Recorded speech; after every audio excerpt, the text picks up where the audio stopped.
So if we look at the little diagram there, you can see someone's looking at a target. As they turn the head one way, the eyes are going to move equal and opposite to the other. So horizontal canal on the right, as I turn my head 1 degree to the left, my eyes will go 1 degree as I turn my head 1 degree to the right, my eyes will go 1 degree to the left. So it's equal and opposite.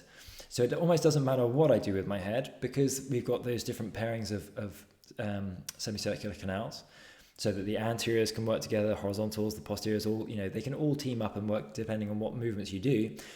It doesn't matter where I move my head, my eyes should be locked onto a target. And that is a fundamental part of movement.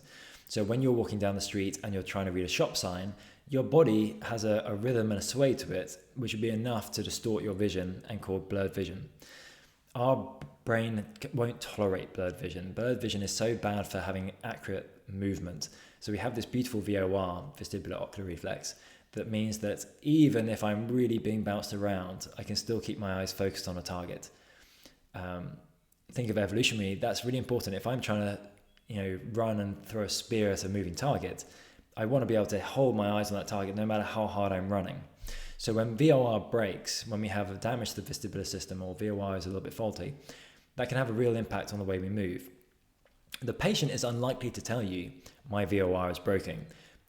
But what they'll say is, my eyes feel like they're strained. I'm much slower to work things out. I'm having trouble reading. I hate driving on the motorway. Now it's becoming much more challenging.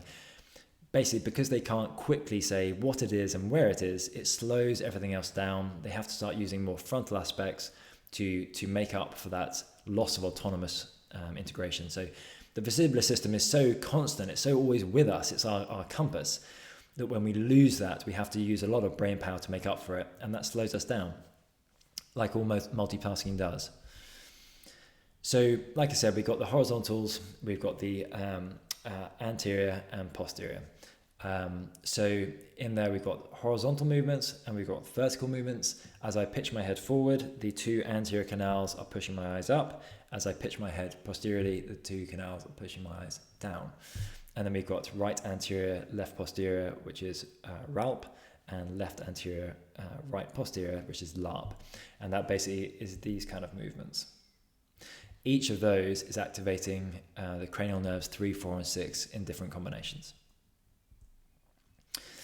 Now, VOR, if you saw someone with an acute vestibular lesion, let's say I've had an infection in my right ear, I've had a vestibular neuronitis, and that right ear is just gone, I'm getting no transmission across. As you turn my head to the right, what you'd see is my eyes go to the right, and then I'd have to flick back to the target. So it would be this kind of thing, which now is really obvious and easy. So you might see that if you saw them in like the first week or the second week. By the time you see them at 6 weeks or 8 weeks, when they haven't got better and they're starting to look for some help, you probably won't see anything at all, because that system is starting to repair, and they have been using the frontal systems to correct, and the brain is very, very clever. So slow is simpler. So as you go faster, it gets more complex, and more complex tests tend to bring out more errors. So we can use the head thrust. So we can flick the head over to one side, and what you might see is just this little flicker of the eye coming off. So not a big movement, but we have to pay attention to these small details. The reason it's so important is when you see a change or an error in that VOR, that's only 25% of the signal. So 25% of the signal is going from my ear to my eye to move my eyes and keep my eyes on target.